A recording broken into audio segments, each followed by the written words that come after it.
व्यासाय विष्णुरूपाय व्यासरूपाय विष्णवे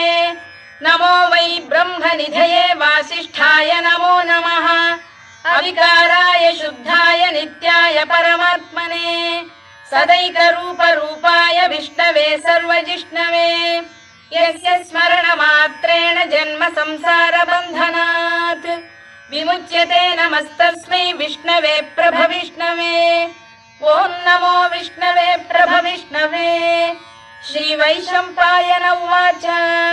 श्रुत्वा धर्मानशेषेण पावनानि च सर्वशः